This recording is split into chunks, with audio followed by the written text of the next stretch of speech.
हरे कृष्ण बच्चों, welcome back class 8 unit 1। एक चर वाला रैखिक समीकरण linear equation in one variable exercise 2.2। Right, तो हमने यहाँ पर 2.1 के सारे क्वेश्चन यानी जो इक्वेशन के फॉर्म में था, पहले से हमारे पास इक्वेशन दिया हुआ था, हम उसमें से उस वेरिएबल की वैल्यू हम फाइंड आउट करते थे।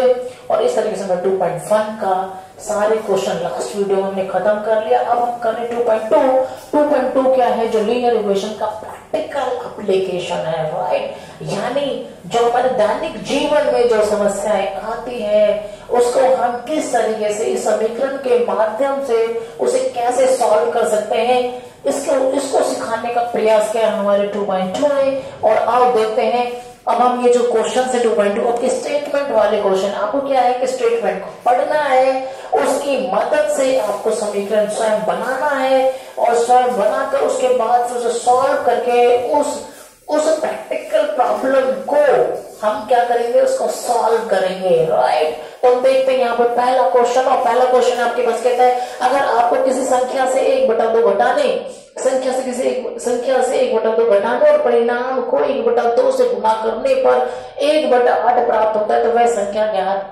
संख्या क्या होगी। राइट, तो कई बच्चों को जो स्टेटमेंट वाले क्वेश्चन से बहुत डर लगता है, लेकिन आप ध्यान से समझेंगे तो डेफिनेटली आपको ये सारे क्वेश्चंस आपको अब से आसान लगना शुरू हो जाएगा आपको। तो यहाँ देखते हैं, हम यहाँ देखो करना क्या, आपको ध्यान से समझना है। करना क्या है कि जो लास्ट में पूछा गया कि वह संख्या क्या है, तो मान लो वही संख्या, माना संख्या आपके पास यहाँ पे हो गया, माना संख्या आपके पास x। राइट, उस संख्या को हमने क्या मान लिया, x। और फिर देखो क्या कहता है, प्रश्न अनुसार अकॉर्डिंग टू क्वेश्चन, ये जो प्रश्न के अनुसार हमने क्या कहता है, इस संख्या में से 1/2 घटाने, तो 1/2 घटा दो। इस संख्या में से हमने क्या किया, 1/2 घटा दिया। उस संख्या को हमने x माना था, x में से 1/2 घटा दिया। फिर कहता है परिणाम को 1/2 से गुणा करने, तो जो आंसर आएगा, अभी आया नहीं, उस परिणाम को 1/2 से गुणा कर दिया, प्राप्त होता है। प्राप्त होता का मतलब क्या, इक्वल। प्राप्त होता है, प्राप्त होता का मतलब इक्वल। क्या प्राप्त होता है, 1/8 प्राप्त होता है। यहाँ लिखना आपको 1/8। राइट, अब 1/2 से गुणा कर दो। अब इसको सॉल्व करना हम शुरू करेंगे। 1/2 से गुणा करेंगे तो हो जाएगा 1/2x। इससे गुणा करेंगे, बीच में माइनस निशान है तो इससे गुणा करेंगे तो 1/4, और यहाँ जाएगा 1/8। तो 1/2x, तो अंक वालों को हम एक तरफ कर लेते हैं। आपको पता है समीकरण को सॉल्व करते वक्त जो अचर होता है, जिसके साथ चर नहीं होता, हम उसको एक तरफ कर लेते हैं, लेफ्ट हैंड साइड की तरफ ले जाते हैं। तो 1/8 तो पहले से ही था, 1/4 है, माइनस का इधर आकर क्या हो जाएगा, ये प्लस का हो जाएगा। तो 1/2x और ये हो जाएगा आपके पास। इनका हम एलसीएम लेके सॉल्व करेंगे। कई बच्चे से गलती करते हैं, सोचते हैं 1 और 1 2 लिख देते हैं, 8 और 4 12 लिख देते हैं। ऐसा नहीं, हम जब ये परिमेय संख्या होती है यानी बड़े वाले संख्या को जब हम जोड़ते हैं तो पहले हमें लेते हैं इनका एलसीएम। तो 8 और 4 का एलसीएम हो जाएगा 8, तो 8 एक हम 8 एक बार में गया, तो 1 को ऊपर वाले से गुणा कर दो, 1 एक हम 1, और ये हो जाएगा 4 दूनी 8, तो ये हो जाएगा आपके पास 2। 4 दूनी 8 2 बार में, तो 2 को 1 से गुणा करेंगे तो 2 आ जाएगा। तो 1/2x इक्वल टू 3/8। तो x को आप यहाँ अकेला छोड़ेंगे। राइट, और अकेला छोड़ेंगे तो देखो यहाँ पे आप क्या कर सकते हो, इसे क्रॉस मल्टीप्लाई भी कर सकते हो। तो देखो 8 से गुणा किया तो ये होगा 8x, उससे गुणा करेंगे तो 2 गुना में 3, और तो x बराबर क्या होगा, 2 गुना में 3 बटे में क्या आ गया 8, और इसे काटो, गुणा में तो ये क्या होता है, बटे में रहता है, तो इसे हमने काटा 2 चौका 8, तो x की वैल्यू हो गई 3/4। अतः वह संख्या क्या है, जो वो संख्या क्या है कि वो 3/4 है। अतः वह संख्या क्या आपके पास 3/4 है। राइट, तो देखो आपको अगर इसमें जांच भी करना है, आपको अगर मैं सारे क्वेश्चन में जांच करके नहीं दिखाऊंगा, लेकिन फिर भी अगर आपको ये लगता है कि जो मैंने सवाल किया मेरा ठीक है या नहीं, तो आप क्या कर सकते हो, उसको जांच करके भी देख सकते हो। अब जांच करने का तरीका क्या है, जांच करने का आपके पास यहाँ पे जो तरीका है वो ये है, देखो क्या कहता है कि क्या प्राप्त होना चाहिए। देखो इस संख्या में से अगर मैं जो मेरा संख्या निकल के आया है 3/4 में से मैं 1/2 घटाता हूँ, 1/2 घटाने पर परिणाम को 1/2 से गुणा करने पर क्या प्राप्त होता है, 1/8 प्राप्त होता है। तो संख्या की जगह मैंने 3/4 लिख दिया। अब इसको सॉल्व करेंगे हम, 1/8 आ गया तो इसका मतलब मेरा राइट आंसर है। राइट, तो मैंने इसको सॉल्व किया तो इसको हम सॉल्व कर सकते हैं। इसको सॉल्व किया मैंने तो यहाँ पे ब्रैकेट को सॉल्व किया तो यहाँ पे एलसीएम कितना आ गया आपके पास 4 और 4 एकम 4 तो 3 आ जाएगा, ये 2 दूनी 4 तो यहाँ पर जाएगा 2 और ये जाएगा 1/2 और ये क्या होगा 1/4 गुना में यहाँ पे क्या 1/2 और जब हम इसको सॉल्व करेंगे तो 1 गुना 1 और 4 दूनी क्या हो गया 8 आ गया, तो 1/8 ही प्राप्त हो रहा है। तो इसका मतलब क्या हो गया, जो मेरा आंसर निकल के आया है वो परफेक्ट एब्सोल्युटली ठीक निकल गया, आपको आंसर देखने की भी आवश्यकता नहीं है, राइट। तो इस तरीके से आपसे जो क्वेश्चन पूछा जा रहा है आप उसका बाद में उसको जांच करके भी देख सकते हैं, राइट। तो हम यहाँ करते हैं क्वेश्चन नंबर 2 की बात, कहता एक आयताकार तरंताल यानी इसको इंग्लिश में बोलते हैं स्विमिंग पूल, यानी स्विमिंग पूल की लंबाई उसकी चौड़ाई के दोगुने से 2 मीटर अधिक है। यदि इसका परिमाप 154 मीटर है तो इसकी लंबाई यानी इसकी लंबाई और इसकी चौड़ाई हमें क्या करनी है, ज्ञात करनी है, राइट।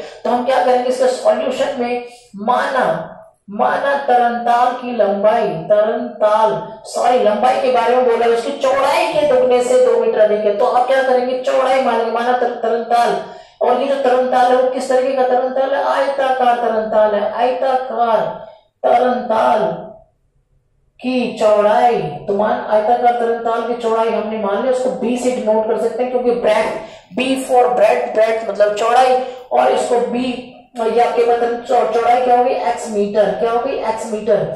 अब इसकी लंबाई मान लेते हैं हम, इसकी लंबाई, और लंबाई के बारे में क्वेश्चन में बोला हुआ है, लंबाई क्या है, कहते हैं लंबाई दुगने से 2 अधिक है, तो मैंने इसे दुगना कर दिया, 2 से गुना कर दिया और 2 अधिक है, राइट। तो 2 अधिक है तो मैंने +2 भी कर दिया, राइट। और जो इसका परिमाप है क्वेश्चन में दिया हुआ है, परिमाप है आपके पास 154 मीटर, राइट। तो हम यहाँ लगा देंगे प्रश्न के अनुसार, यानी प्रश्न अनुसार, यानी अकॉर्डिंग टू क्वेश्चन अगर मैं बोलूं तो ये क्या आपके पास अकॉर्डिंग टू क्वेश्चन, और परिमाप में यहाँ पे हमने फार्मूला लगाया।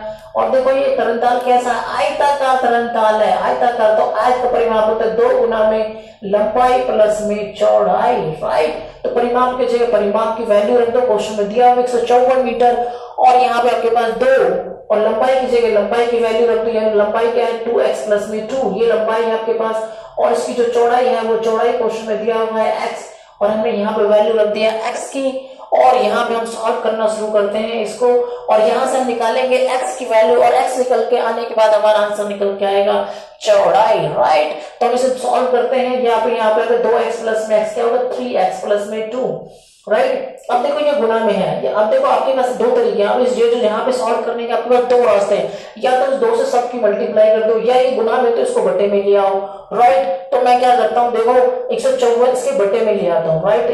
ये जो गुना में था इसको मैंने क्या किया बटे में ले आया, और ये बच गया 3x प्लस में 2। यहाँ पे मैं ऐसा नहीं कर सकता था कि इसकी मल्टीप्लाई कर दो इसकी मल्टीप्लाई कर दो, फिर भी सॉल्व करता हूँ तो मेरा आंसर यही आता। आप ऐसा भी करके देख सकते हो, उस बात पे कोई शक नहीं। और मैंने इसे गुना किया तो 2 सत्ते 14, 2 सत्ते 14, यानी 77 आ गया मेरे पास यहाँ पे 3x प्लस में 2। और अगर मैं 77 को यहाँ पे छोड़ा अंक को, ये जो अंक है इसको मैं इधर ले आता हूँ, माइनस का 2 हो जाएगा, क्योंकि ये प्लस का है तो इधर आकर क्या हो जाएगा माइनस का हो जाएगा, और ये आ गया आपके पास 75, और ये होगा 3x।